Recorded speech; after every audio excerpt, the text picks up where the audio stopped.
మొదటి యోహాను పత్రిక 4వ అధ్యాయము 18వ వచనములో చూసుకున్నట్లయితే, ప్రేమలో భయం ఉండదు, అంతేకాదు పరిపూర్ణమైన ప్రేమ భయమును వెలగొట్టును. భయము దండనతో కూడినది. భయపడువాడు ప్రేమయందు పరిపూర్ణము చేయబడినవాడు కాడు. దేవునికి స్తోత్రం. హల్లెలూయా, హల్లెలూయా. ఇక్కడ ఏమని రాయబడి ఉందంటే, మొదటి యోహాను పత్రిక 4వ అధ్యాయం 18వ వచనంలో, ప్రేమలో భయం ఉండదు. ఏముండదు? ప్రేమలో భయం ఉండదు, అంతేకాదు పరిపూర్ణ ప్రేమ భయమును వెళ్ళగొట్టును. భయము దండనతో కూడినది. భయపడివాడు ప్రేమ యందు పరిపూర్ణము చేయబడిన వాడు కాదు అని బైబిలు వాక్యము ద్వారా పరిశుద్ధాత్మ దేవుడు మనకు బయలుపరుచుతున్నటువంటి మాటలు. హల్లెలూయా, హల్లెలూయా. ప్రేమలో ఏముండదు? భయం ఉండదు. భయం అనేది ప్రేమలో ఉండదని వాక్యము ద్వారా బయలుపరుచుతున్నటువంటి మాట. భయం అనేది సాతానుకు సంబంధించినది, విశ్వాసం అనేది దేవునికి సంబంధించినది. పరలోక రాజ్యములో నువ్వు చేరాలంటే విశ్వాసము ద్వారా. నీ భయము నిన్ను పాతాళానికి నడిపిస్తుంది. దేవుని నమ్మిన వారు విశ్వాసము కలిగి ఉండాలి. విశ్వాసము లేకుండా దేవునికి ఇష్టడై ఉండుట అసాధ్యము. భయం లేకుండా సాతానుకి ఇష్టడై ఉండుట అసాధ్యము. భయం అనేది సంఘానికి సంబంధించినది కాదు. ఈరోజు నువ్వు రక్షింపబడిన నీవు, మారు మనసు పొందిన నీవు, బాప్తిసం పొందిన నీవు, మందిరానికి వెళ్తున్న నీవు, బైబిల్ చదువుకుంటున్న నీవు, ప్రార్థన చేసుకుంటున్నప్పటికీ కూడా మనకేముంటుంది? భయము, భయము, భయము. భయం అనేది మనల్ని వెంటాడుతుంది. ప్రార్థన చేసుకున్న భయమే, బైబిల్ చదువుకున్న భయమే. రక్షింపబడ్డావు, మారు మనసు పొందావు, బాప్తిసం తీసుకున్నావు, మందిరానికి వెళ్తున్నావు, బైబిల్ చదువుకుంటున్నావు, ప్రార్థన చేస్తున్నావు, అయినా కానీ నేను భయం అనేది వెంటాడుతూనే ఉన్నాను. హల్లెలూయా. భయం ఏదో కారణం చేత నేను వెంటాడుతూనే ఉంది. నీవు పూర్తిగా ఎలాగున్నావంటే పూర్తిగా అపవాది యొక్క కంట్రోల్లో ఉన్నావు. దేవుని యొక్క కంట్రోల్లో ఉంటే భయం నిన్ను కలగని. దేవునికి స్తోత్రం. హల్లెలూయా. ఎవరి కంట్రోల్లో ఉన్నావంటే దేవుడు మరి సండే సర్వీస్ లో చెబుతున్నటువంటి మాట ఏంటంటే, నీవు పూర్తిగా అపవాది యొక్క కంట్రోల్లో ఉన్నావు, దేవుని కంట్రోల్లో లేవు. భయం అనేది నిన్ను నరకానికి తీసుకువెళుతుంది. భయం అనేది నిన్ను ఎక్కడ తీసుకెళ్తుంది? నరకానికి తీసుకువెళుతుంది. భయపడువాడు లోకానికి భయపడుతున్నాడు, దేవుని మాటలకి భయపడుతులేదు. అయితే దేవుడు మాట్లాడుతున్నాడు ఇక్కడ అంటాడు, ప్రేమలో భయం ఉండదంట. పరిపూర్ణమైన ప్రేమ నిన్ను భయమును వెళ్ళగొడుతుందని బైబిల్లో చెబుతుంది. దేవునికి స్తోత్రం. బైబిల్లో ఉన్నటువంటి మాటలు మనం ధ్యానిస్తున్నాం, వాటిని విడిచి మనం ఏం చెప్పుకోవట్లేదు. దేవునికి స్తోత్రం. హల్లెలూయా. పరిశుద్ధాత్మ దేవుడు మాట్లాడుతున్నాడని బైబిల్లో ఉన్న మాటలు మాత్రమే మాట్లాడుతున్నాడు. వాటి వెలుగులో ఎంత మాత్రమైన ఒకటి కూడా మోసపోకుండా మాట్లాడుతున్నాడు. దేవునికి స్తోత్రం. హల్లెలూయా. అందుకే వాక్యాన్ని నువ్వు ధ్యానించాలి, వాక్యాన్ని అనుసరించి నడవాలి, వాక్యానుసారమైనటువంటి జీవితం కలిగి ఉండాలి. భయము నిన్ను వెంటాడుతూ ఉంది, భయము నిన్ను ప్రేరేపిస్తూ ఉంది, భయము నిన్ను భయపెడుతూ ఉంది. భయము నిన్ను ఏం చేస్తుందంటే పాతాళానికి తీసుకెళ్తుంది, పాతాళానికి తీసుకెళ్తుంది. భయం అంటే నేను నరకానికి తీసుకెళ్తుంది. కాబట్టి భయపడివాడు దేనికి భయపడాలి? అసలు ఈ లోకానికి భయపడుతున్నారు ప్రతి ఒక్కరు కూడా. ఇక్కడ అంతేకాకుండా ఏలియా కూడానండి ఎంత అద్భుతమైన కార్యాలు చేసేవాడండి. ఆశ్చర్యమైనటువంటి కార్యాలు చేసేటటువంటి వ్యక్తి ఎవరు? ఆయన ప్రవక్త, దైవజనుడు, దేవుని యందు నమ్మకం కలిగినటువంటి వ్యక్తి. నమ్మిక అనేటటువంటి విషయంలో దేవుని యొక్క ప్రాసెస్ లో ఉన్నటువంటి వ్యక్తి అయిన ఏలియా దైవజనుడు. ఎటువంటి వాడంటే ప్రవక్త, మంచి విధానము కలిగినటువంటి దైవావేశము కలిగినటువంటి దైవజనుడైన అలాంటి వ్యక్తి కేవలం ఒక స్త్రీ వల్ల భయపడిపోయాడు. ఆ స్త్రీ మరణానికి తీసుకొస్తున్నది, చంపేస్తుందేమో అన్న భయము. నేను కూడా చనిపోతేనేమో మరణ భయము కలిగి ఉన్నాడు. ఎవరు? ఏలియా. మరణం అనేది ఎవరికైనా భయమే కదా. మరణం అనేది భయమే. భయము భయము భయము భయము మనలను వెంటాడుతూ ఉంది, భయము మనల్ని వేధిస్తూ ఉంది, భయము మనల్ని కృంగతీస్తూ ఉంది, భయము మనల్ని మన జీవితం అంతా భయము అనేటటువంటి ప్రయాణం మీద ఉన్నాం. దేవునికి స్తోత్రం, హల్లెలూయా. రోజు లేచినది మొదలుకొని ఈ రోజంతా ఎలా గడుస్తుందన్న భయం, రోజు మొదలుకొని ఈ రోజు ఎలా ఉంటామన్న భయము, ఈ రోజు మొదలుకొని ఈ రోజు మనం బ్రతికి ఉండగలమా అన్న భయము, బయటికి వెళ్తున్నామంటే తిరిగి రాగలమన్న భయము మనలో వెంటాడుతూ ఉంది. దేవునికి స్తోత్రం, హల్లెలూయా. అయితే ఇదే భయము ఏలియాను కూడా వెంటాడింది. దేవునికి స్తోత్రం, హల్లెలూయా. చూసుకున్నట్లయితే మొదటి రాజుల గ్రంథము 19వ అధ్యాయము 4వ వచనములో చూడండి.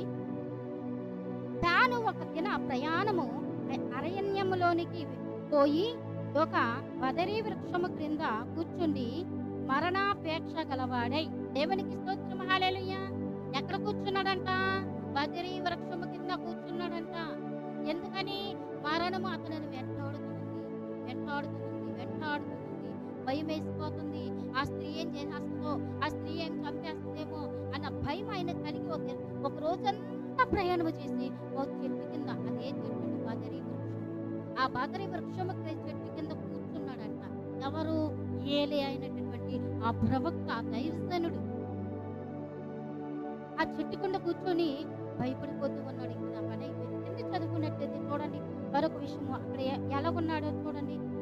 యెహోవా నా పితరుల కంటే నేను ఎక్కువ వాడను కాను, ఎంతకు మట్టుకు చాలును, నా ప్రాణము తీసుకొనుము అని ప్రార్థన చేశాడు. దేవునికి స్తోత్రం, హల్లెలూయా. ఇక అయిపోయింది, భయం వెంటాడుతుంది. ఇక నేను ఎలాగో చనిపోతాను. ఇక అయిపోయింది. ఇంతవరకు నేను చేసిన సేవ చాలు, ఇంతవరకు నేను చేసిన సేవ చాలు, ఇంతవరకు నేను పడ్డ కష్టము చాలు, ఇంతవరకు నేను పడ్డ ప్రయాసం చాలు, ఇక నా ప్రాణాన్ని తీసేసుకోవయ్యా అని చెప్పేసి దేవునికి ప్రార్థన చేస్తున్నాడంట. ఆ బదరీ వృక్షము చెట్టు కింద కూర్చొని ప్రార్థన చేయడం మొదలు పెట్టాడంట. ఎవరు? ఏలీ అయినటువంటి దైవజనుడు. అయితే మరొక విషయం చూసుకున్నట్లయితే 5లో చూడండి. అతడు బదరీ వృక్షము క్రింద పరుండి నిద్రించుచుండగా ఒక దేవదూత వచ్చి అతని ముట్టి నువ్వు లేచి భోజనము చేయమని చెప్పాను. దేవునికి స్తోత్రం, హల్లెలూయా. అతనికి ఆ ప్రయాణం అంతా కూడా ఒక రోజంతా ప్రయాణం చేశాడు. అక్కడ ఆకలి వేస్తానికి ఆ భోజనం కూడా లేదు, తినటానికి ఏమీ లేదు. అయితే దేవుడు తన మనసు ఎరిగి దేవుడు ఏం చేశాడంటే ఒక దూతను పంపించాడంట. ఆ దూత ద్వారా ఏం చేశాడంట? నువ్వు లెగు ఏలియా, లెగు అని లేపినప్పుడు ఆ ఏలియా లేచాడంట. చూడండి అక్కడ చూసుకున్నట్లయితే ఏం జరిగిందంటే అక్కడ అతడు బదరీ వృక్షము క్రింద పరుండి నిద్రించుచుండగా ఒక దేవదూత వచ్చి అతను ముట్టి నీవు లేచి భోజనము చేయమని చెప్పాను. అతడు చూచినంతలో అతని తల దగ్గర నిప్పుల మీద కాల్చబడిన అప్పము, నీళ్లు, బుడ్డియు కనబడిను. కనుక అతడు భోజనము చేసి తిరిగి పరుండెను. దేవునికి స్తోత్రం, హల్లెలూయా. దేవుని దూత దేనికి లేపింది? నువ్వేదో తిని పడుకుంటావని లేపలేదు అక్కడ. నువ్వు తినేసి ఆ గాఢ నిద్ర చెయ్యని చెప్పి అక్కడ లేపలేదు అక్కడ. నువ్వు తినేసి నీ ప్రయాణం అయిపోయింది, ఇక మరణానికి పాత్రలు అవుతావు అని చెప్పలేదు అక్కడ. ఏం చెప్పిందంటే నేను పెట్టిన ఈ రొట్టెని తినేసి నువ్వు ఈ భోజనము చేసి నువ్వు బలము తెచ్చుకోమని అంటుంటే ఏం చేశాడు? మనోడు తినేసి తృప్తిగా తినేసి ఆ నీళ్ళు తాగేసి చక్కగా మన పడుకున్నాడు. హల్లెలూయా, హల్లెలూయా. ఇప్పుడు భయం పోయింది ఆయనకి. కడుపు నిండా ఆహారం ఆయనకు అందింది, ఇక నిద్ర వచ్చేసింది. హల్లెలూయా. కడుపు నిండా తిండి తింటాడు కదా, ఎవరికైనా నిద్ర వస్తుంది. అలాగే ఏలియాకు కూడా కడుపు నిండా నిద్ర తినేసి ఆహారం తిన్నాక ఇక మనోడికి నిద్ర వచ్చేసింది. దేవునికి స్తోత్రం, హల్లెలూయా. ఈ నిద్ర వచ్చిన తర్వాత మరి ఒక విషయం చూసుకోండి. చదివినట్లయితే 6లో చదువుదాం. అతడు చూచినంతలో అతని తల దగ్గర నిప్పుల మీద కాల్చబడిన అప్పమును, నేల బుడ్డియు కనబడెను. కనుక అతడు భోజనము చేసి తిరిగి పరుండెను. అయితే యెహోవా దూత రెండవ మారు వచ్చి అతను ముట్టి నీ శక్తికి మించిన ప్రయాణము నీకు సిద్ధమై ఉన్నది. దేవునికి స్తోత్రం, హల్లెలూయా, హల్లెలూయా. ఇప్పుడు ఏలియా లాగా నీ జీవితం అయిపోయింది, నా జీవితం అయిపోయింది, నా బ్రతికి అయిపోయింది, నా స్థితిగతులు అయిపోయింది, నా పరిస్థితులు ఎలాగే ఉన్నాయి, ఇది ఇంతే అనుకుని ఈ బదరీ వృక్షము కింద కూర్చున్నటువంటి ఏలియా ఎలా అయితే ఉన్నాడో నీ పరిస్థితి కూడా అలా ఉండవచ్చేమో.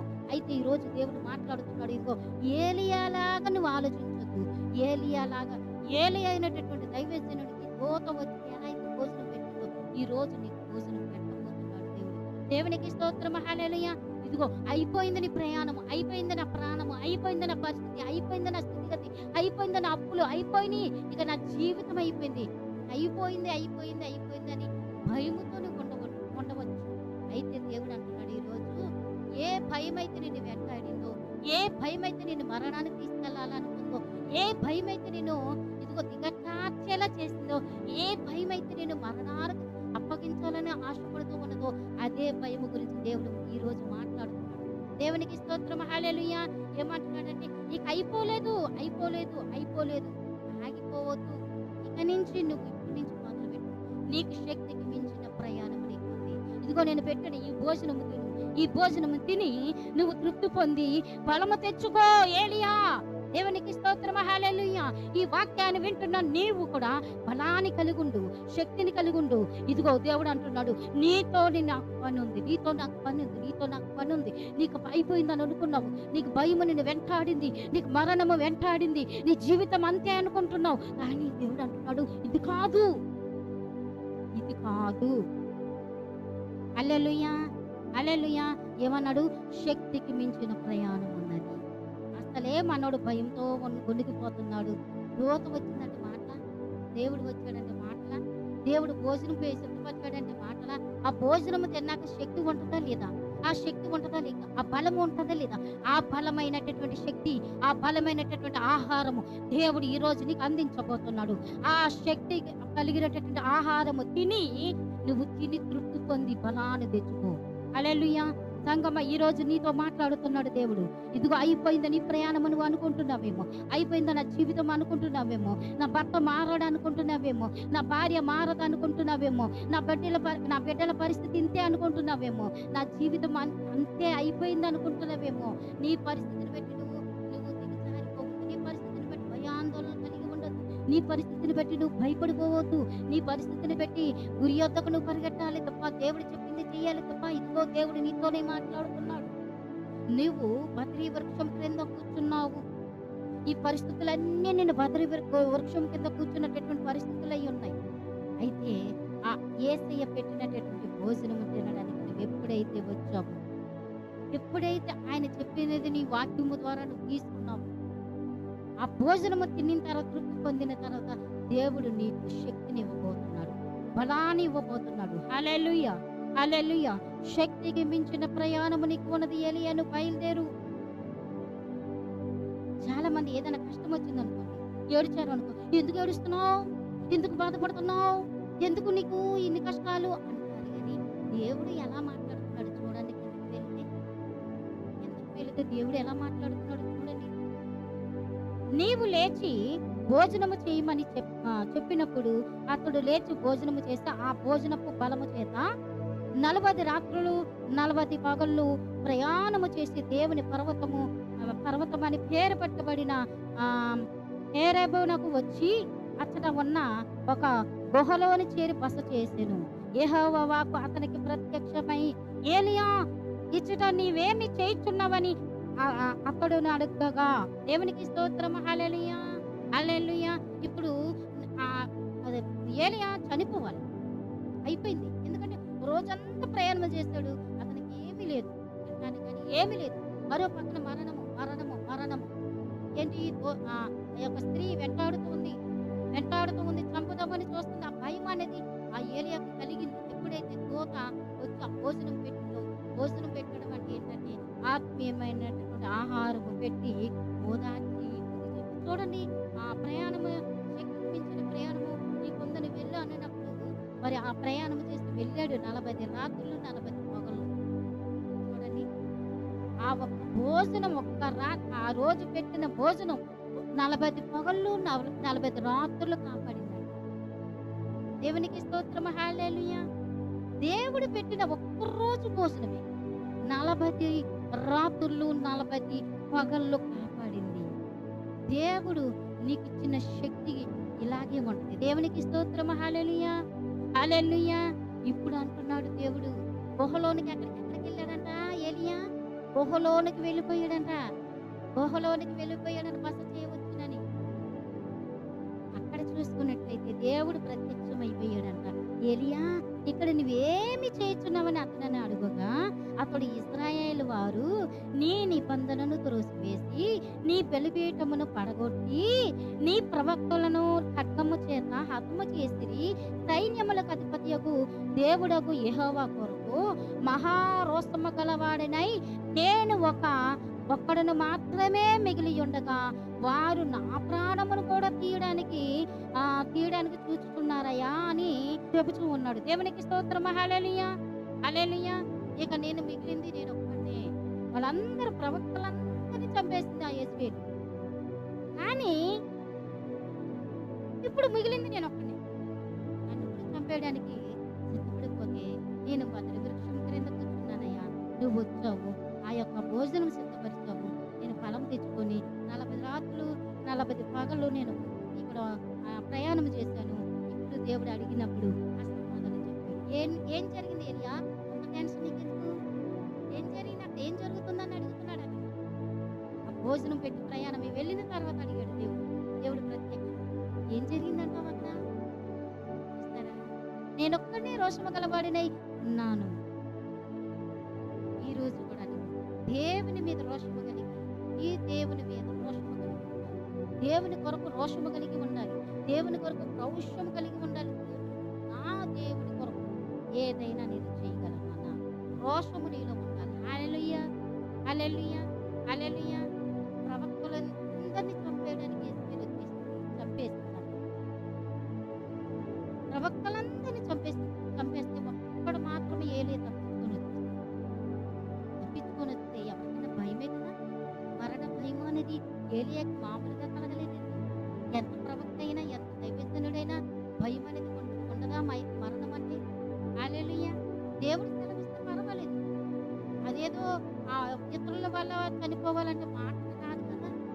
అయితే దేవుడు మరి ఈ యొక్క దేవుడి విషయంలో రోషము గలవాడై ఉన్నాడు. ఎవరంటే ఏలియా. హల్లెలూయా, హల్లెలూయా. భయం అనేది సాతానుకు సంబంధించినది, విశ్వాసం అనేది దేవునికి సంబంధించింది. పరలోక రాజ్యము నువ్వు చేరాలంటే విశ్వాసము ద్వారా నీవు పరలోకములో ఉండాలంటే, హల్లెలూయా, హల్లెలూయా, విశ్వాసము ద్వారా నువ్వు దేవునికి ఇష్టడై ఉండుట. దేవునికి స్తోత్రం. హల్లెలూయా, హల్లెలూయా. విశ్వాసము లేకుండా దేవునికి ఇష్టడై ఉండుట, విశ్వాసము లేకుండా దేవునికి ఇష్టడై ఉండుట సాధ్యము. విశ్వాసం ఉండాలి, నా దేవుడు నన్ను బ్రతికిస్తాడు. విశ్వాసం ఉండాలి, నా దేవుడు నన్ను రక్షిస్తాడు. విశ్వాసం ఉండాలి, నా దేవుడు పోషిస్తాడు. విశ్వాసం ఉండాలి, నా దేవుడు ఏదైనా చేయగలడని నీలో ఉంటేనే ఏదైనా జరుగుతుంది. హల్లెలూయా. నమ్మిక మాత్రమే ఉంచు అన్నాడు. హల్లెలూయా, హల్లెలూయా. మరొక విషయం చూసుకున్నట్లయితే, ఆ విషయంలో చూసుకున్నట్లయితే దేవుడు ఎంతగా పరీక్షించాడు చూడండి. ఏలియాతో దేవుడు ఎలా మాట్లాడుతున్నాడు? దేవుడు ఏలియాతోనే మాట్లాడుతున్నాడు. ఈరోజు నీతో మాతో మనందరితో దేవుడు మాట్లాడుతున్నాడు. హల్లెలూయా, హల్లెలూయా, హల్లెలూయా, హల్లెలూయా. కాబట్టి ఎప్పుడైతే మన జీవితం మారలేదో మన పరిస్థితులు కూడా అలాగే ఉంటాయి. మనం మార్చుకోవాలండి. మనమే మార్చుకోవాలి. హల్లెలూయా. మనమే రోషము కలిగి జీవించాలి. దేవుడు విశ్వాసము లేకుండా దేవునికి ఇష్టడై ఉండుట సాధ్యము. విశ్వాసం అంటే ఎవరు? దేవుని మీద విశ్వాసం ఉన్నవారు. హల్లెలూయా. విశ్వాసము లేకుండా ఎవరు కూడా దేవునికి ఇష్టడై ఉండుట అసాధ్యమని బైబిల్ వాక్యము ద్వారా తెలియపరచబడుతుంది. హల్లెలూయా, హల్లెలూయా. కాబట్టి మనము ఎలా ఉండాలి, ఎలా జీవించాలి, ఎలా బ్రతకాలి? దేవుడు వాక్యము ద్వారా మాట్లాడుతున్నటువంటి మాట. మరి మరణ భయం అనేది ఎవరికైనా భయం. మరో వ్యక్తి చూస్తున్నట్లయితే మరణం అతనిని కూడా వెంబడించింది. దేవునికి స్తోత్రం. హల్లెలూయా, హల్లెలూయా. మరొక విషయం చూసుకున్నట్లయితే యెషయా గ్రంథము 38వ అధ్యాయము స్టార్టింగ్ నుంచి చదువుకుందాం. ఆ దినములలో హిజ్కియాకు మరణకరమైన రోగము కలుగగా ప్రవక్తయు ఆమోజు కుమారుడైన యెషయా అతని యొద్దకు వచ్చి, నీవు మరణమవుచున్నావు, బ్రతుకువు కనుక నీవు నీ ఇల్లు చక్కబెట్టుకొనమని యెహోవా సెలవిచ్చుచున్నాడని చెప్పగా, అతడు తన ముఖమును గోడ తట్టు త్రిప్పుకొని, యెహోవా యథార్థ హృదయుడినై సత్యముతో నీ సన్నిధిని నేనెట్లు నడుచుకుంటునో, నీ దృష్టికి అనుకూలముగా సమస్తమును నేనెట్లు జరిగించునో కృపతో జ్ఞాపకము చేసుకొనమని హిజ్కియా కన్నీళ్లు విడుచుచు యెహోవాకు ప్రార్థింపగా యెహోవా వాక్కు యెషయాకు ప్రత్యక్షమై ఇలాగు సెలవిచ్చును. దేవునికి స్తోత్రము. హల్లెలూయా, హల్లెలూయా. మొట్టమొదటగా హిజ్కియాకి ఎటువంటి విధానము వచ్చింది? మరణకరమైనటువంటి రోగం వచ్చింది. హల్లెలూయా. మరణకరమైనటువంటి రోగం వచ్చినప్పుడు ఆ రోగములో హిజ్కియా విషయంలో మరి ఎలా భయపడుతూ ఉన్నాడా? భయం అనేది అతని కృంగదీస్తూ ఉంది. దేవునికి స్తోత్రము. హల్లెలూయా. మరణకరమైనటువంటి రోగముతో ఉన్నాడంట అతను. అయితే యెషయా ప్రవక్త వచ్చి ఈ రాత్రే నీకు ఆ ప్రాణాన్ని తీయడానికి దేవుడు సిద్ధముగా ఉన్నాడు కాబట్టి నీ ఇల్లుని నువ్వు చెక్కబెట్టుకొని నీ ప్రాణాన్ని దేవునికి అప్పగించుకోనన్నప్పుడు హిజ్కియా వెంటనే తన మనసును తిప్పుకొని గోడ కట్టు తిరిగి, ప్రభువా, నేను ఇంతవరకు నీ సన్నిధిలో నేను ఎలా నడుచుకున్నానో, ఎటువంటి ప్రవర్తన కలిగి ఉన్నానో, యథార్థమైన జీవితాన్ని కలిగి ఉన్నానో లేదు, నీకు నమ్మకముగా జీవించానో లేదు, నీ అందు భయభక్తులు కలిగి నడుచుకున్నానా లేదా, నీకు నీ ఇష్టమైనటువంటి విధానంలో నడుచుకున్న వాడినైతే నా ఒక్క మనవి ఆలకించండి ప్రభువా అని ఏడ్చాడట కన్నీరు. హిజ్కియాకైతే మరణం అనేది ముందుగానే దేవుడు హల్లెలూయా. చంపేయాలని చంపేయదు, అవునే కదా? అతను ప్రాణం తీయాలని ఎంతలో కండి దేవునికి. హల్లెలూయా. అయితే దేవుడు ప్రాణాన్ని తీయలేదు, తీయకుండా అతని మీద ప్రేమ ఎక్కువ ఏం చేశాడు తెలుసా? దేవుడు ఒక ఉత్తరం అనేది తన దూత ద్వారా పంపించాడు. ఎవరు? యెషయా ప్రవక్త ద్వారా ఆ ప్రవచనం పలికాడండి యెషయా ప్రవక్త. ఈ రాత్రే నీ ప్రాణాన్ని దేవుడు అడుగుతున్నాడు. వెంటనే అతడు గోడ తట్టు తిరిగి ఏడ్చాడు, నీళ్లు విడిచాడు. ప్రభువా, నీ సన్నిధిలో నేను ఎట్లు నడుచుకున్నానో, నీ సన్నిధిలో ఎటువంటి ప్రార్థన చేశాను, ఎటువంటి కన్నీరు కచ్చాను, ఎటువంటి ఉపవాసం ఉన్నానో, ఎటువంటి మందిరంలో నీకు కానుకను అర్పించాను, ఎలాంటి యథార్థ భక్తి కలిగి ఉన్నానో, ఎటువంటి జీవితాన్ని అనుభవించాను, చేదైన జీవితాన్ని అనుభవించానా, నీకు ఇష్టమైన జీవితాన్ని నేను అనుభవించానా, నీకు నమ్మకముగా నేను జీవించానా, ఎలా ప్రవర్తించానో అది నీకు తెలుసు కదా అని దేవుడికి మొరపెట్టుకుని ఏడ్చాడు తప్ప మరణము గురించి ప్రతి ఒక్కరికి ఫోన్ చేసి కానీ ఉత్తరం రాసి కానీ ఇదిగో నేను మరణం అవుతున్నాను దేవుడు నాకు చెప్పాడని ఏమైనా చెప్పాడా? చెప్పలేదు. ప్రభువా అని ఏడ్చాడని ఆయన. నేను ఒకవేళ వెళితే కనుక నీ పరలోకంలో నేను ఉంటానా లేదా అన్నట్టుగా అడుగుతున్నాను. అయితే దేవుని కృప హిజ్కియా మీద చూసారా? మనకి దేవుడు ముందుగా చెప్తాడండి. ఏదైనా ప్రవక్తల ద్వారా మనకి బయలుపరిచినప్పుడు ఆ మాటకు లోబడాలండి. హల్లెలూయా, హల్లెలూయా. నీ మాట వింటే నాకెంతో ఇష్టము, నీ మాట వినకపోతే నాకెంతో నష్టము. దేవునికి స్తోత్రం. హల్లెలూయా, హల్లెలూయా. ఆయన మాట వినాలండి. ఆయన మాట వింటేనే ఆయన ఇష్టమైన వారు. దేవునికి స్తోత్రం. హల్లెలూయా, హల్లెలూయా. చిన్న పిల్లలు పడతారండి ఆ పాట, నన్ను ఎత్తుకో యేసయ్యా. హల్లెలూయా. ఆయన మాట వినేవారుగా ఉండాలి, ఆయన మాటను వినేవారుగా ఉండాలి, ఆయన శ్రేష్టలు చూసేవారుగా ఉండాలి, ఆయన ప్రవర్తన అనుసరించి నడుచుకునే వారిగా ఉండాలి. ఆయన ఏదైతే మాట్లాడుతున్నా ఆ మాట లోబడాలండి. వాక్యం ఏదైతే చెప్తుందో అది చెయ్యాలండి. అది అలా నడుచుకున్న వారి పట్ల యథార్థమైన హృదయం కలిగిన వారు.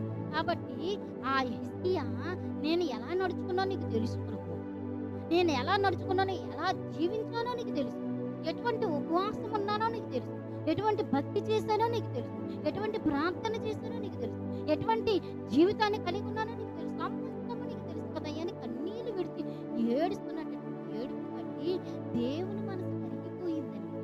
హల్లెలూయా. మనకైతే ఏదైనా కష్టం వచ్చిందంటే, దేవుడు ఏదైనా చెప్పాడు అనుకుంటే, లేకపోతే ఎవరైనా ఏదైనా ఒక ఆందోళనమైనటువంటి ఆ యొక్క వార్తను తీసుకొచ్చారనుకో, మనం ప్రజల దగ్గర ఏడ్చేస్తాం, ప్రజల దగ్గర కన్నీరు కట్టేస్తాం, ప్రజల దగ్గర కన్నీరంతా అక్కడే ఏడ్చేస్తాం, వ్యర్థంగా గడిపేస్తాం. హల్లెలూయా. ఇక్కడైతే దేవునికి గోడ కట్టు తిరిగి వెంటనే ప్రార్థన చేయడం, అతను మనసులో ఉన్న ప్రతి వేదన, కన్నీరు, దుఃఖము, బాధ, నిట్టూర్పు దేవుని దగ్గరే విడిచిపెట్టాడంటే. దేవునికి స్తోత్రం. హల్లెలూయా. అంతటి ఆగిపోయాడు యేసయ్య. తర్వాత చూస్తే చూడండి, యెహోవా వాక్కు యెషయాకు ప్రత్యక్షమై ఇలాగు సెలవిచ్చును, నీవు తిరిగి హిజ్కియా యొద్దకు పోయి అతనితో ఇట్లనుము, ఇదిగో మళ్ళా యెషయా ప్రవక్త అయినటువంటి ఆ యెషయాకు దేవుడు ప్రత్యుత్తరం ఇచ్చాడట. హల్లెలూయా! హిజ్కియా ప్రార్థన నేను ఆలకించాను. హిజ్కియా కన్నీళ్ళు నేను చూశాను. హిజ్కియా ఏడుపుని నేను చూశాను. ఆయన ప్రవక్తను నేను చూశాను. ఆయన భక్తిని నేను చూశాను. ఆయన యథార్థతను నేను చూశాను. ఆయన జీవితాన్ని నేను కనుగొన్నానయ్యా అని చెప్పి మళ్ళా యెషయా ప్రవక్తతో మళ్ళా ఉత్తరము జారీ చేశాడట. దేవునికి స్తోత్రం. హల్లెలూయా! ఇక్కడ చూసుకుంటే యెహోవా వాక్కు యెషయాకు ప్రత్యక్షమై ఎలాగూ సెలవిచ్చెను, నీవు తిరిగి హిజ్కియా యొద్దకు పోయి అతనితో ఇట్లనుము, నీ పితరుడైన దావీదునకు దేవుడినైనా యెహోవా నీకు సెలవిచ్చినదేమనగా, నీవు కన్నీళ్లు విడుచుట చూచి తిని నీ ప్రార్థన నేను అంగీకరించి ఉన్నాను. ఇంకా 15 సంవత్సరముల ఆయుష్ నీకిచ్చేదను. దేవునికి స్తోత్రం. హల్లెలూయా! హల్లెలూయా! దేవుడు మరణానికి దేవుడు అప్పగించడానికి ఎంత మాత్రం ఇష్టపడడండి. హల్లెలూయా! నీ ప్రవర్తన, నీ భక్తి, నీ జీవితాన్ని దేవుడు చూస్తాడు. హల్లెలూయా! హల్లెలూయా! ఈ ప్రార్థన ఎటువంటి ప్రార్థన? ప్రభువా, నువ్వు నాకు ఇప్పుడు ఆయుష్నిస్తే, నువ్వు ఇప్పుడు నన్ను బ్రతుకునిస్తే, నువ్వు ఇప్పుడు నా జీవితాన్ని బాగు చేస్తే నేనేం చేస్తానో తెలుసా? నీ కొరకు నేను సేవ చేస్తాను. నీ కొరకు నేను స్వార్థగా ప్రకటిస్తాను. నీ కొరకు నేను నిలబడతానయ్యా. నా తెలుగును మోసుకొని నేను ప్రకటించడానికి ముందుకు వెళతాను ప్రభు అని ఈ ఉన్న బతికిన నువ్వు ఇచ్చిన ఆయుష్ను పెట్టి ఉన్నంత కాలం ఇక నుంచి నేను నీ కొరకు బ్రతుకుతాను. హల్లెలూయా! దేవుడు నీకు ఆయుష్ ఇస్తే వరకునేనమ్మా. నీకు దేవుడు ఆయుష్ని ఇస్తే నీ పని చేసుకోవడానికి కాదు ఇచ్చింది ఆయన. నీ పని చేసుకోవడానికి ఇస్తే దేవుడు వంకర తిక్కర చేసేస్తాడు. నీ కాలే కానీ, నీ చేతులే కానీ, నీ బలహీనతలు అన్నీ కూడా దేవుడు నీకు ఆయుష్ తెలుసుకుంటాడు కదా. నీ కొరకు నువ్వు వాడబడ్డానికి కాదు, నీ కొరకు నువ్వు బ్రతకడానికి కాదు, నీ కొరకు నీవు జీవించడానికి కాదు, ఆయన పనిలో నువ్వు వాడబడడానికి, ఆయన కొరకు నువ్వు నిలబడడానికి, ఆయన కొరకు నువ్వు బ్రతికి జీవించడానికి. దేవునికి స్తోత్రం. హల్లెలూయా! హల్లెలూయా! హల్లెలూయా! కాబట్టి హిజ్కియా విషయంలో దేవుడు ఈ విధమైనటువంటి ఆలోచన కలిగి ఉన్నాడు. అయితే మనమంట చూడండి, మనము ఈ లోకంలో బ్రతుకున్నాం, అవునా కదా? ఈ లోకంలో జీవిస్తున్నాం, అవునా కదా? ఈ లోకంలో ఉన్నాం, అవునా కదా? అయితే మనకి ఏముంటాయంట? మనలో ఏముంటాయంట? మనకి ఐహిక విచారములు ఉంటాయంట. హల్లెలూయా! హల్లెలూయా! ఏముంటాయి? ఐహిక విచారములు ఉంటాయి. ఈ ఐహిక విచారములు చూడండి, లోకసువార్త 21వ అధ్యాయము 34వ వచనము చదువుకుందాము. లోకసువార్త 21వ అధ్యాయము 34వ వచనము చదువుకున్నట్లయితే అక్కడ ఏమని రాయబడిందంటే, ఐహిక విచారణ కలిగినటువంటి వ్యక్తి చూడండి, మీ హృదయములు ఒకవేళ తిండి వలనను, మత్తు వలనను, ఐహిక విచారము వలనను మందముగా ఉన్నందున ఆ దినము అకస్మాత్తుగా మీ మీద ఉరివచ్చినట్టు రాకుండా మీ విషయమే మీరు జాగ్రత్తగా ఉండుడి. హల్లెలూయా! హల్లెలూయా! నేను చేసింది చేసేస్తాను, నేను చేయవలసిందంతా చేసేస్తాను, నేను చెప్పవలసిందంతా చెప్పేస్తాను, తర్వాత మీ ఇష్టం, మీ మీద గురువు వస్తుందో ఏమొస్తుందో మీ ఇష్టం, మీరు జాగ్రత్తగా ఉండండి. హల్లెలూయా! ఐహిక విచారం వలన మీరు అనేకమైన సమస్యల్లో ఉన్నారు. హల్లెలూయా! హల్లెలూయా! ఈ విచారణ నేను ఏం చేస్తుంది చూడండి. ఈ విచారణ నేను ఏం చేస్తుందంటే, నీ పరిస్థితులను బట్టి నువ్వు కృంగిపోతున్నావు. నీ పరిస్థితిని బట్టి, ఈ ఐహిక విచారణ బట్టి నువ్వు కృంగిపోతూ ఉన్నావు, నువ్వు బాధపడుతూ ఉన్నావు, నువ్వు భయపడుతూ ఉన్నావు. నీ పరిస్థితి ఏమైపోతుంది? నా భర్త పరిస్థితి ఏమైపోతుంది? నా బిడ్డల పరిస్థితి ఏమైపోతుంది? నా జీవితం ఏమైపోతుంది? నా బిడ్డలు ఏమైపోతారు? ఉద్యోగం ఏమైపోతుంది? ఉద్యోగం రాదేమోనన్న భయం, వచ్చిన ఉద్యోగం కూడా యొక్క జీవితం సాలదన్న భయం, అనారోగ్యం అనేటటువంటి భయం, రోగం అనే భయం, దీర్ఘకాలపు రోగం అనేటటువంటి భయం నిన్ను వెంటాడుతూ ఉన్నది. ఐహిక విచారణలు ఇవన్నీ కూడా ఈ లోక సంబంధమైనటువంటి విచారణది. ఈ విచారణ పెట్టి నువ్వు బాధపడుతూ ఉన్నావే, భయపడవద్దని దేవుడు చెప్తాడు నీకు ఈ రాత్రి ఈ ఉదయకాల సమయంలో. అయితే దేవుడు ఏమంటున్నాడంటే, నీకు మంచి శుభవార్త, ఒకే ఒక శుభవార్త దేవుడు నీతో మాట్లాడుతున్నాడు. హల్లెలూయా! ఇప్పుడు వరకు నువ్వు ఐహిక విచారణ కలిగి ఉన్నావేమో, ఇప్పుడు వరకు నీ జీవితమే నీకు అంకితం అనుకున్నావేమో, ఇప్పుడు వరకు నా భర్త మారలేదని అనుకున్నావేమో, నా బిడ్డలు మారలేదనుకున్నావేమో, నా జీవితం మారదనుకున్నావేమో, నేను మారలేకపోతున్నానని నువ్వు అనుకుంటున్నావేమో. చాలా జాగ్రత్తగా వినండి. హల్లెలూయా, హల్లెలూయా. ఇటువంటి విషయంలో దేవుడు అంటున్నాడు, నీకు ఒక సువార్త చెప్పబోతున్నాడు. హల్లెలూయా, హల్లెలూయా, హల్లెలూయా, హల్లెలూయా. నువ్వు భయం కలిగి ఉన్నావు కదా, నువ్వు భీతి కలిగి ఉన్నావు కదా, నీ జీవితం అంతే అనుకుంటున్నావు కదా. అయితే దేవుడు నీతో మాట్లాడుతున్నది ఏంటంటే, విచారణ కలిగి ఉండొద్దు. హల్లెలూయా. మత్తయి సువార్త 21వ అధ్యాయము 37వ వచనం అండి. సారీ అండి, చదవండి. అందుకైనా నీ పూర్ణ హృదయముతోను, నీ పూర్ణ ఆత్మతోను, మనసుతోను నీ దేవుడైన ప్రభువును ప్రేమింపవలెనని ఇది ముఖ్యమైన మొదటి ఆజ్ఞ. దేవునికి స్తోత్రం. హల్లెలూయా. దేవుడు పూర్ణ మనసుతో నువ్వు ప్రేమించు. ఇప్పుడు వరకు ఐకిక విచారణ కలిగి ఉన్నావు కదా, లోక ఆలోచన కలిగి ఉన్నావు కదా, లోక బంధము కలిగి ఉన్నావు కదా, నీకు నీ జీవితము మారదని నువ్వు అనుకుంటున్నావు కదా. ఎందుకు దేవుడు ఏమంటున్నాడంటే, నీ పూర్ణ మనసుతో, నీ పూర్ణ ఆత్మతో, హల్లెలూయా, హల్లెలూయా, నీ పూర్ణ హృదయముతో దేవుని ప్రేమించు. దేవునికి స్తోత్రం. హల్లెలూయా. ఇప్పుడు వరకు నీ ప్రేమ ఎలా ఉంది? కొంచెం మాత్రమే ఉంది. ప్రేమ ఎలా ఉండాలి? పూర్ణ హృదయముతోను, పూర్ణ ఆత్మతోను, పూర్ణ మనసుతోను ప్రేమించు. ప్రేమించలేదు కాబట్టి నీలో భయం. దేవుడు అదే కదా చెప్తున్నాడు, పరిపూర్ణమైన ప్రేమ నీలో ఉన్న భయాన్ని వెళ్ళగొట్టు. నువ్వు పరిపూర్ణమైనటువంటి ప్రేమ కలిగి లేవు, అందుకే నేను భయము ఆందోళన తీసుకొస్తుంది. నీ భయము నేను వెంటాడుతూ ఉంది, నీ భయము నేను మరణానికి తీసుకొస్తుంది. హల్లెలూయా. ఈరోజు నువ్వు పూర్ణ హృదయముతో, పూర్ణ బలముతో, పూర్ణ ఆత్మతో, పూర్ణ మనసుతో నువ్వు ఆయన సేవిస్తే, ఆయన ప్రేమిస్తే అన్నీ దేవుడు కొట్టేస్తాడు. దేవునికి స్తోత్రం. హల్లెలూయా. ఇవన్నీ దేవుడు తీసేస్తాడట. హల్లెలూయా, హల్లెలూయా. ఇలా ఎటువంటి ప్రేమ కలిగి ఉండాలంట? పూర్ణ హృదయము, పూర్ణ ఆత్మతో, పూర్ణ మనసుతో దేవుని మనము ప్రేమించమని మొట్టమొదటి ఆజ్ఞ అంటారు. ఆజ్ఞలలో మొట్టమొదటి ఆజ్ఞ. దేవునికి స్తోత్రం. హల్లెలూయా, హల్లెలూయా. అయితే మనకు ఒక విషయం చూసుకున్నట్లయితే, ఇలా ప్రేమించడం మంచిదండి. ఎవరిని ప్రేమిస్తున్నావు? మనం ఎవరిని ఎక్కువగా ప్రేమిస్తున్నావు? మొట్టమొదటిగా నీ భర్తను ప్రేమిస్తున్నావా? నీ భార్యను ప్రేమిస్తున్నావా? నీ బిడ్డల్ని ప్రేమిస్తున్నావా? నిన్ను నువ్వు ప్రేమించుకుంటున్నావా? హల్లెలూయా, హల్లెలూయా. కాబట్టి మనం ఎవరిని ప్రేమిస్తున్నాం? ఎక్కువగా ఎవరిని ప్రేమిస్తున్నాం? ఎవరి ప్రేమలో మనం ఒదిగిపోతున్నాం? ఈరోజు దేవుడు అంటున్నాడు, ఇది ఇప్పుడు వరకు నువ్వు నీ భార్యను నువ్వు ప్రేమిస్తున్నావు, నీ భర్తను నువ్వు ప్రేమిస్తున్నావు, నీ బిడ్డలను నువ్వు ప్రేమిస్తున్నావు, నువ్వు డబ్బును ప్రేమిస్తున్నావు, నువ్వు అందాన్ని ప్రేమిస్తున్నావు, ఐశ్వర్యాన్ని ప్రేమిస్తున్నావు. ఇవన్నీ ఐకిక విచారణ. ఈ విచారణ కలిగి ఉన్నటువంటి మానవుడి దగ్గర ఏముంటుందంట? భయము, భయము, భయము. భయము నిన్ను వెంటాడుతూనే ఉంటుంది.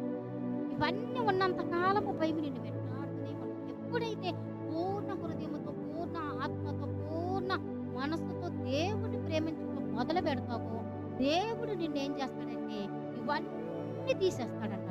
హల్లెలూయా, హల్లెలూయా. ఇక మనకి ఏది కూడా ఫుల్ స్టాప్ ఉండడానికి లేదు. హల్లెలూయా.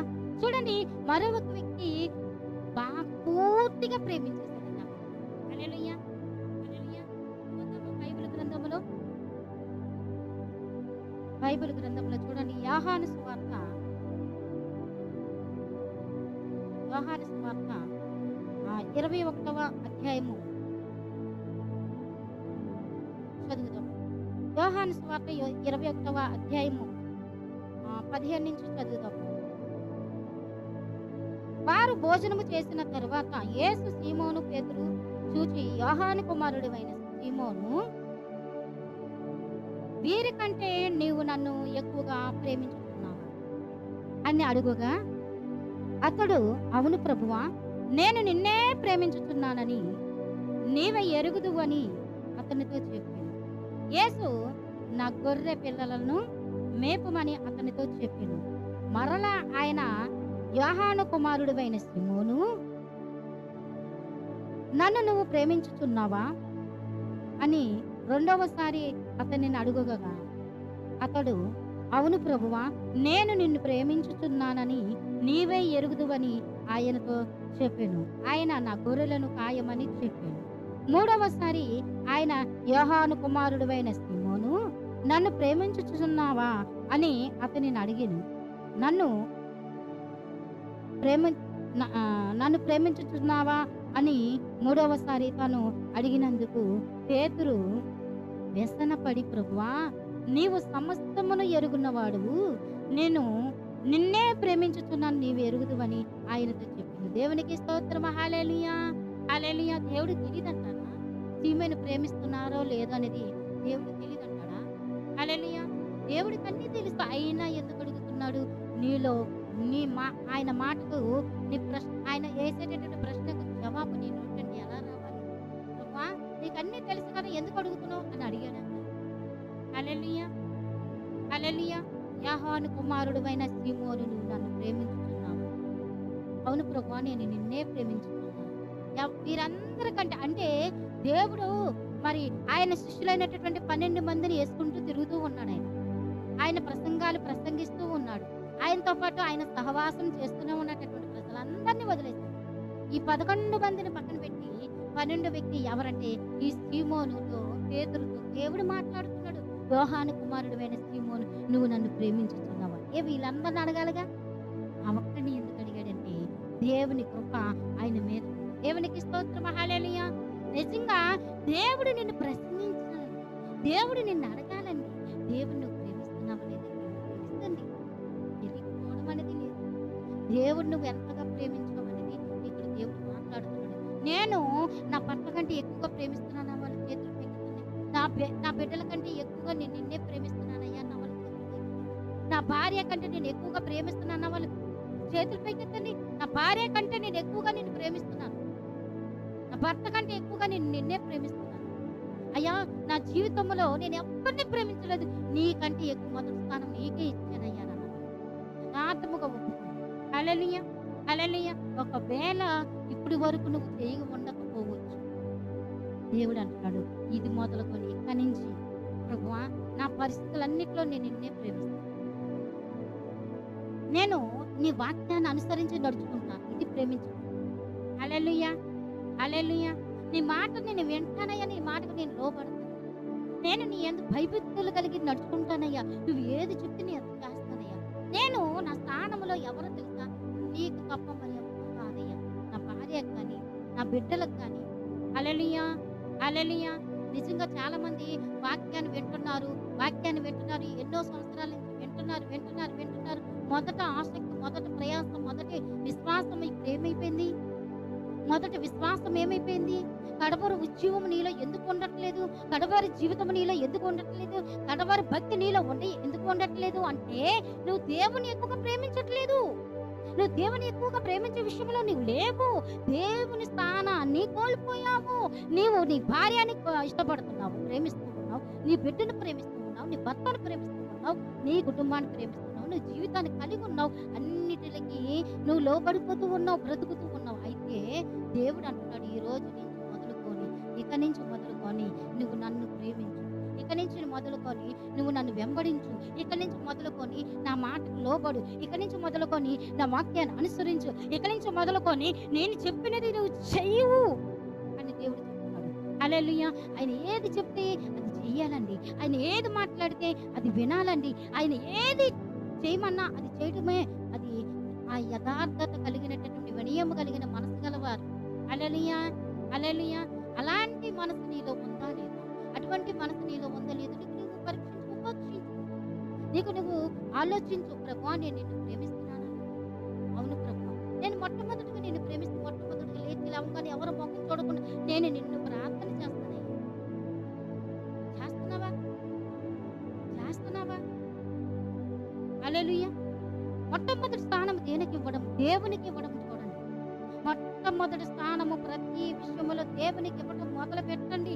అప్పుడు నువ్వు దేవుని ప్రేమించు. హల్లెలూయా, హల్లెలూయా. నువ్వు దేవుని ప్రేమించే వ్యక్తివైతే మొట్టమొదటి స్థానం నువ్వు దేవునికి ఇస్తేనే ఫస్ట్ దేవుని ప్రేమించుటండి. హల్లెలూయా! నేను దేవుని ప్రేమించి నేను ఎలాగుంటాను, నేను ఎలాగ జీవిస్తాను, అమ్మో! ఎలా అయితే నా వల్ల కాదనుకుంటే నీ పరిస్థితులన్నీ ఐకిక విచారణలు కలిగి ఉంటావు. నిన్ను భయమే వెంటాడుతూ ఉంటది. మరణం నేను తీసుకెళ్తానంటది. పాతాళంలోకి తీసుకెళ్తది. నీ ఆత్మను తీసుకెళ్ళి అక్కడ పడేస్తది. హల్లెలూయా! అది నీకు కావాలా? లేదు తండ్రి, మొట్టమొదటి స్థానం ఇక నుంచి తెలుసుకున్నానయ్యా, నీకే ఇస్తానయ్యా. నా భార్య కంటే ఎక్కువగా నీకు ముందే ఇస్తానయ్యా. నా బిడ్డ కాదు, ముందు నీకు నా స్థానాన్ని ఇస్తానయ్యా. నీకు లోబడతానని, నీ మాట నేను వింటానయ్యా. నీవు చెప్పింది నేను చేస్తానయ్యా. ఇది నా మాట కాదు, అది నీ మాట. వాక్యం ఏదైతే ఉందో అది నేను చేస్తానయ్యా. వాక్యాన్ని అనుసరించి నేను జీవిస్తానయ్యా. నా బ్రతుకంతా నీకే ధారపోస్తానయ్యా. ఎందుకంటే నా కొరకు తిరుగులో త్యాగం చేస్తావు. నన్ను ప్రేమించబట్టేదనయ్యా. ఆ ప్రేమను పెట్టి నేను నీకోసం ఆ మాత్రం వాక్యానుసారంగా నడవకపోతే నా జీవితం ఎందుకు ప్రభువా? ఎందుకు ప్రభువా? ఎంత బ్రతికి కూడా ఇంటి వెనకాల చనిపోయినట్టు ఉంది నా జీవితం. అటువంటి భ్రష్టత్వం కలిగినటువంటి జీవితం నాకు వద్దు ప్రభువా. ఈ రోజు మొదలుకొని ఇక నుంచి నేను అలా ఉండనయ్యా. ఎందుకంటే నీ ఆశీర్వాదం నాకు కావాలి, నీ దీవెన నాకు కావాలి, నువ్వు నాకు కావాలి, నీ ప్రేమ నాకు కావాలయ్యా. వీటన్నిటికి నేను ఒదిగిపోతానయ్యా. నీకు నేను సాష్టాంగ నమస్కారం చేస్తానయ్యా. నీ జీవితాన్ని నాకు నా జీవితాన్ని నీకు అంకితం చేసేసుకుంటాను తీర్మానం చేసుకున్నట్లయితే దేవుని వాక్యం ద్వారా దేవుడు మిమ్మల్ని దీవించి ఆశీర్వదించును గాక. హల్లెలూయా, హల్లెలూయా. ప్రార్థన చేస్తున్నాను.